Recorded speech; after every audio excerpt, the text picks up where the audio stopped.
हर हर महादेव, जय श्री राम। कैसन बानी आप लोग? आशा करत थी आप लोग बहुत ही अच्छा होगा। तो चलिए हम एक गाना सुनाने जाती हैं, जोग गीत। आप लोग ध्यान से सुनी और फुल वाच करके सुनिए और बताइए कि जोग गीत कैसा लागल है। ये जोग गीत में दुल्हा दुल्हन के जैसे आपस में दोनों लोग बात करत हुआ, वही बात के कहल गया। दुल्हन का बोलत है, दुल्हा का बोलत है, ओकर का जवाब देता है। ये दुल्हन का जवाब देते, यही तरह आखिर में जीत केकर होते ये देखब जाता। पूरा वीडियो सुनल जाता, आखिर में जीत केकर होते आप लोग जरूर देखब जा।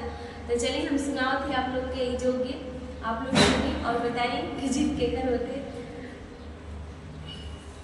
सामना बताऊं आकेरी माझी बुनिया बोला, ताही में कवाना दुल्हा गइले ससुररिया बोला, ताही में कवाना दुल्हा गइले ससुररिया बोला।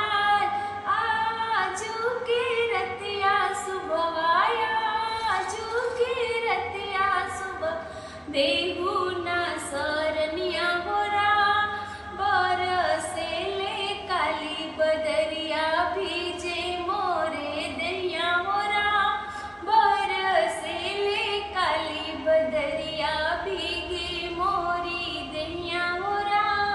आजू के रतिया प्रभु जी, आजू के रतिया प्रभु जी देवो हम सरनिया होला। हमारा ही पापा से दहेजवा जानी लिया होला, हमारा ही पापा से दहेजवा जानी लिया होला। तोहरा ही पापा से दहेजवा नहीं लेबो होला, तोहरा ही पापा से दहेजवा नहीं लेबो होला। हमारा ही मम्मी से जब बबवा जानी करिया होला, हमारा ही मम्मी से जब बबवा जानी करिया होला। तोहरा ही मम्मी से जब बबवा नहीं करबो होला। अपना बहिनिया प्रभु जी कबो मत बोलैया होला, अपना बहिनिया प्रभु जी कबो मत बोलैया होला।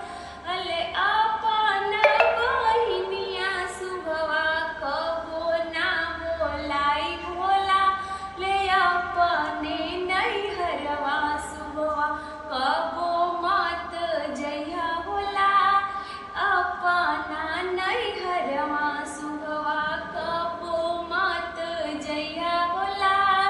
अपने नैहरवा प्रभु जी, अपने नैहर प्रभु जी कबो नहीं जाई भोला। जेता ना कमैया प्रभु जी हमके देले जइया होला, ले जेता ना कमैया प्रभु हमके देले जइया होला। जय श्री कृष्णा। अब बताइए जो जीत केकर भई?